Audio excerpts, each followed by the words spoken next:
ममता बनर्जी पहुंची court, EVM button दब नहीं रहा, मचा बवाल। बंगाल में चुनाव हो रहा है या हो रहा है बड़ा खेल। जब लोकतंत्र का सबसे बड़ा पर्व शुरू होता है तो उम्मीद होती है कि हर वोट बिना डर और बिना बाधा के डाला जाएगा, लेकिन बंगाल की जमीन पर इस बार तस्वीर कुछ अलग ही नजर आ रही है। एक तरफ लंबी लंबी कतारों में खड़े मतदाता हैं, दूसरी तरफ ऐसे सवाल हैं जो पूरे चुनावी सिस्टम को घेरे में लाकर खड़ा कर रहे हैं। और इसी बीच ऐसी ऐसी घटनाएं सामने आ रही हैं, ऐसी ऐसी घटनाओं की लंबी लाइन लगी है जिसने माहौल को और ज्यादा गर्म कर रख दिया है। कहीं ईवीएम को लेकर शिकायतें हैं तो कहीं अधिकारियों पर बड़े बड़े आरोप हैं। और सबसे बड़ा मोड़ तब आया जब ममता बनर्जी ने सीधे सीधे कोर्ट का दरवाजा खटखटा दिया। अब सवाल यह है कि क्या यह सिर्फ चुनावी संयोग है या फिर इसके पीछे कोई बड़ी कहानी छिपी है। आज इस वीडियो में मैं आपको दो बड़ी खबर बताऊंगी। सेकेंड फेज वोटिंग में कैसे अलग अलग बूथ पर इलेक्ट्रॉनिक वोटिंग मशीन यानी कि ईवीएम में गड़बड़ी की शिकायतें लगातार सामने आ रही हैं, ये भी बताऊंगी। और साथ में ममता बनर्जी ने क्यों कोर्ट का रुख किया वो भी जानकारी दूंगी। नमस्कार, मैं हूं आपके साथ फराह खान और आप देख रहे हैं पीआरबी। पहले ये हेडलाइन देखिए जो मैं आपको दिखा रही हूं। बंगाल इलेक्शन वोटिंग लाइव, 9 बजे तक 18% मतदान, कुछ जगहों पर ईवीएम खराबी को लेकर हंगामा। दरअसल पश्चिम बंगाल में दूसरे चरण की वोटिंग शुरू होते ही एक साथ कई बड़े घटनाक्रम निकलकर सामने आए। सुबह 7 बजे से 142 सीटों पर यानी कि 142 सीटों पर मतदान शुरू हुआ और पोलिंग बूथों पर लंबी लंबी कतारें देखने को मिली। लोग उत्साहित थे, लोग उत्साह के साथ वोट डालने पहुंचे, लेकिन इसी दौरान कई जगहों से इलेक्ट्रॉनिक वोटिंग मशीन को लेकर काफी शिकायतें आने लगी।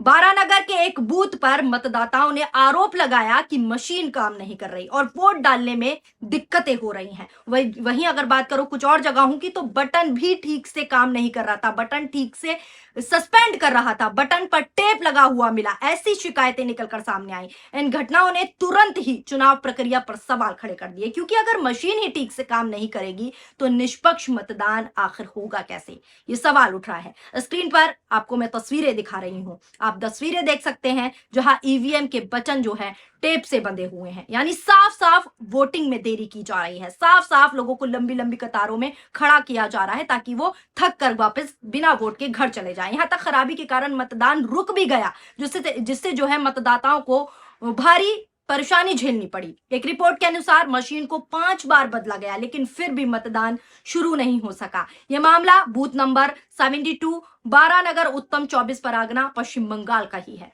यहां बार बार ईवीएम में तकनीकी प्रॉब्लम यानी कि टेक्निकल प्रॉब्लम आ रही थी। सुबह से ही मशीन बदलने के बावजूद भी मतदान प्रक्रिया शुरू नहीं हो पाई, जिससे लोगों में गुस्सा भी आ रहा था, और लोगों को गुस्सा भी आ रहा था क्योंकि वो सुबह से खड़े थे और वो वापस जा रहे थे। और इसी बीच एक और बड़ी खबर सामने आई जिसने पूरे माहौल को ज्यादा गर्मा दिया। चुनाव आयोग की ओर से यह भी कहा गया कि अगर किसी ईवीएम में तकनीकी गड़बड़ी की पुष्टि होती है यानी कोई टेक्निकल प्रॉब्लम होती है तो उस बूथ पर दोबारा मतदान कराया जा सकता है, ये चुनाव आयोग ने कहा था। यानी आयोग ने साफ संकेत दे दिया था कि शिकायतों की गंभीरता से लिया जाएगा और शिकायतों को गंभीरता से ले जाने के बाद उस बूथ पर दोबारा वोटिंग होगी। लेकिन सवाल यह है कि आखिर इतनी बड़ी संख्या में एक साथ शिकायतें क्यों सामने आ रही हैं?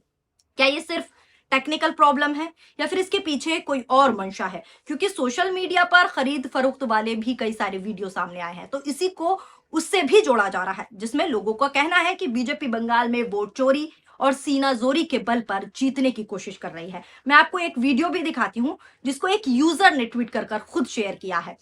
सोरामपुर में लोकतंत्र की नीलामी रंगे हाथों पकड़ी गई। बीजेपी उम्मीदवार भास्कर भट्टाचार्य प्रचार खत्म होने के बाद भी कैश बांटते हुए नजर आए, यानी कैश बांटते हुए नजर आए ताकि उनको वोट मिल सके। फिर भी बीजेपी खामोश, चुनाव आयोग गूंगा। चुनाव हो रहा है, यह खरीद फरोख्त, ये लोग पूछ रहे हैं, नियम सिर्फ विपक्ष के लिए है क्या? यानी प्रचार के टाइम कैश देते हुए पकड़े गए भारतीय जनता पार्टी के कई लोग। आप भी उस वीडियो को देखिए कि कैसे बंगाल में खरीद फरोख्त का खेल चल रहा है और जिसकी चर्चाएं सोशल मीडिया पर चल रही हैं। और इस खरीद फरोख्त को जो सुबह आज ईवीएम में गड़बड़ी हुई है, जैसे कि मैंने आपको बताया, टेप लगा दिया गया बटन पर, कई जगहों पर कई पोलिंग बूथ पर लंबी लंबी कतारें लगी थी और बताया गया कि ईवीएम अभी टेक्निकल प्रॉब्लम में काम नहीं कर रही, ताकि लोग थक जाए, परेशान हो जाए और परेशानी के कारण वो थक कर वापस बिना मत दिए अपना अधिकार, अपना वोट दिए बिना घर चले जाए। तो इस चीज को लोग इससे जोड़ रहे हैं जो वीडियो वायरल हो रहा है। नजर डालिए पहले आप इस वीडियो पर, जिस पर साफ साफ सोशल मीडिया पर आरोप लग रहे हैं कि बीजेपी खरीद फरोख्त का गेम बंगाल में खेल रही है और साठ गांठ कर रखी है चुनाव आयोग ने। ऐसा मेरा नहीं, सोशल मीडिया पर चर्चाएं चल रही हैं। नजर डालिए इस वीडियो पर।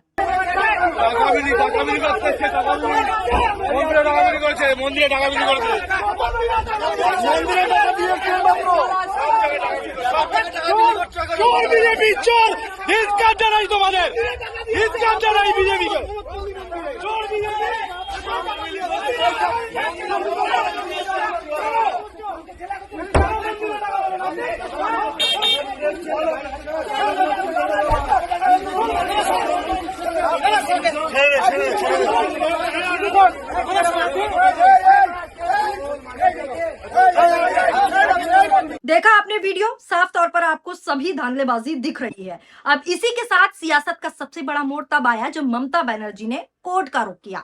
ममता बनर्जी ने सीधा आरोप लगाया कि चुनाव प्रक्रिया में निष्पक्षता को लेकर गंभीर सवाल वो उठा रहे हैं और इसी को लेकर उन्होंने हाई कोर्ट में जो है शिकायत दर्ज कराई है। खास तौर पर जो शिकायत दर्ज करवाई है वो पुलिस ऑब्जर्वर और भाजपा उम्मीदवार के बीच कथित सीक्रेट मीटिंग जो हुई थी, कथित गुप्त बैठक को लेकर उन्होंने कोर्ट में याचिका दायर की, जिसकी खबर भी मैंने आपको कल दिखाई थी। उनका कहना है कि अगर चुनाव कराने वाले अधिकारी ही किसी एक पक्ष के साथ मिलते हुए नजर आएंगे तो निष्पक्षता कैसे होगी, निष्पक्षता कैसे बनी रहेगी। यही वजह है कि उन्होंने इस पूरे मामले की हाईकोर्ट से जांच की मांग की है। इसी के साथ साथ मैं आपको बता दूं, यूपी के सिंघम कहे जाने वाले आईपीएस को लेकर भी पूरी तरीके से विवाद गहराता हुआ जा रहा है। जहां एक तरफ सोशल मीडिया पर उनकी वीडियोस वायरल हुई, जो भी मैंने भी आपको दिखाई। अब ये हेडलाइन देखिए, जज साहब प्लीज आईपीएस अजय पाल शर्मा को तुरंत हटाइए। पश्चिम बंगाल पर आधी रात को सुप्रीम कोर्ट में हलचल।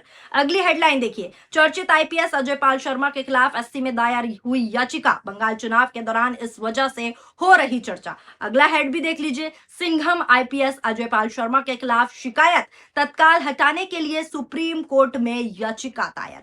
अजय पाल शर्मा का मामला अब सिर्फ वीडियो तक सीमित नहीं रहा। जो वीडियो मैंने आपको दिखाया था वहां तक सीमित नहीं रहा, बल्कि उन पर एफआईआर दर्ज होने की खबर भी सामने आई है। साथ ही उनके खिलाफ सुप्रीम कोर्ट में जनहित याचिका भी दायर की गई है, जिसमें उनके उदाहरण पर, जो उनका रवैया है उस पर सवाल उठाए गए हैं। याचिकाकर्ताओं का कहना है कि एक ऑब्जर्वर का काम निष्पक्ष रहना होता है, लेकिन अगर वही अधिकारी किसी पक्ष के खिलाफ सख्त रवैया अपनाते हैं, दिखाते हैं या डर का माहौल पैदा करते हैं तो ये चुनाव की पारदर्शिता पर सीधा असर डालता है। इसी को लेकर टीएमसी के स्पोक पर्सन ने भी सवाल उठाए, अजय पाल को सख्त चेतावनी दी और टीएमसी का साफ कहना है जो रवैया अजय पाल बंगाल में अपना रहे हैं उसके खिलाफ वो कोर्ट तक उनको लेकर जाएंगे, कोर्ट तक घसीटे जाएंगे। ऐसे शब्दों का इस्तेमाल भी टीएमसी के पर्सन ने किया अजय पाल के लिए। नजर डालिए किस तरीके से खुली चेतावनी टीएमसी वालों ने अजय पाल को दे दी है। पर मैं साफ साफ भाषा में अजय पाल शर्मा जी को एक चीज बताना चाहता हूं,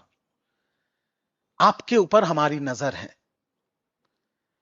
आप जो ये गैर कानूनी काम कर रहे हैं, ये जो रात के अंधेरे में रेड्स कर रहे हैं, ये जो महिलाओं के साथ अश्लील व्यवहार कर रहे हैं, ये जो डायमंड हार्बर के लोगों को धमका रहे हैं, चमका रहे हैं, ये जो असंवैधानिक काम आप कर रहे हैं अपने बीजेपी के मालिकों के निर्देश पे, मैं आपको इतना बता देना चाहता हूं, 4 तारीख रिजल्ट निकलने के बाद आप जहां भी भाग जाएं आप छुप नहीं पाएंगे। आपको ऐसा लगता होगा कि हम एक दूसरे राज्य से आए हैं, वहां पर हम चले जाएंगे और मेरा बीजेपी का मालिक मुझे बचा लेगा।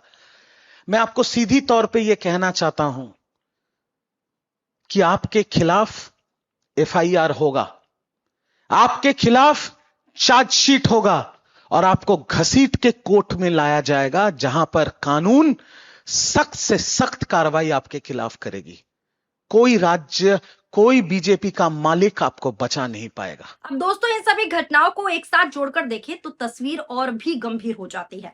एक तरफ वोटिंग चल रही है, दूसरी तरफ कोर्ट में मामला पहुंच चुका है और तीसरी तरफ सबसे अहम बात, सबसे मेन पॉइंट, ईवीएम को लेकर शिकायतें आ रही हैं और चौथी तरफ अधिकारियों पर भी सवाल उठ रहे हैं। यानी हर स्टेज पर चुनावी प्रक्रिया पर नजरें टिकी हुई हैं और हर घटना एक नए विवाद को लगातार बंगाल में जन्म दे रही है। यही वजह है कि अब ये चुनाव सिर्फ वोटिंग तक सीमित नहीं रहा। बार बार मैं ये कह रही हूं, बंगाल का चुनाव अब वोटिंग तक सीमित नहीं रह गया, बल्कि एक बड़े सियासी और कानूनी टकराव का रूप ले चुका है। वही जमीनी स्तर पर भी हालात पूरी तरीके से शांत नहीं दिख रहे।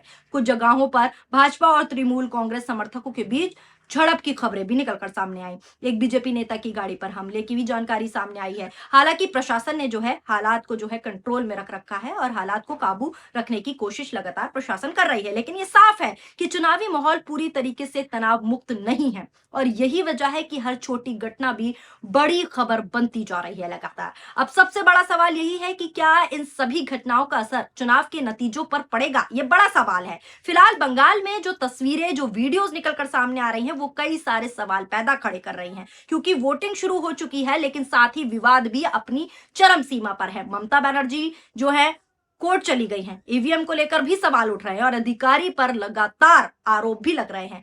ये सब बातें संकेत देती हैं कि ये चुनाव सिर्फ एक प्रक्रिया नहीं बल्कि एक परीक्षा बन चुका है, एक पारदर्शिता का सवाल उठ चुका है। अब नजरें चुनाव आयोग और अदालत दोनों पर टिकी हैं, क्योंकि वहीं से ये तय होगा कि इन आरोपों में कितनी सच्चाई है और क्या कोई बड़ा फैसला कोर्ट देता है। फिलहाल जनता जो है अपने वोट का इस्तेमाल कर रही है, वोटिंग कर रही है, लेकिन उसी के साथ साथ ये भी दिख रहा है, ये भी साफ तौर पर दिख रहा है कि लोकतंत्र का ये पर्व कितनी पारदर्शिता पर खरा उतरता है। ये भी देखने वाली बात होगी आने वाले समय में। आने वाले समय में यही तय करेगा कि इस पूरे घटनाक्रम का असली असर क्या रहा और किसके पक्ष में बंगाल में हवा बनी। क्योंकि अगर खबरों को देखते हैं तो जमीनी स्तर पर लोग परेशान हो रहे हैं। सुबह से 7 बजे से लंबी लंबी लाइनों में लगकर अपने वोट का, अपने मत का अधिकार जो है उनका, उसका इंतजार कर रहे हैं और वहां पहुंच के खबर आती है कि ईवीएम में टेक्निकल प्रॉब्लम है। तो ईवीएम एक बड़ा मुद्दा बनता हुआ जा रहा है, जहां एक तरफ खरीद फरोख्त की वीडियोस भी वायरल हो रही है, दूसरी तरफ अभी सुबह से देखा जा रहा है कि ईवीएम में किस तरीके की गड़बड़ी सामने आ रही है। बटन पर टेप लगा दिए गए हैं,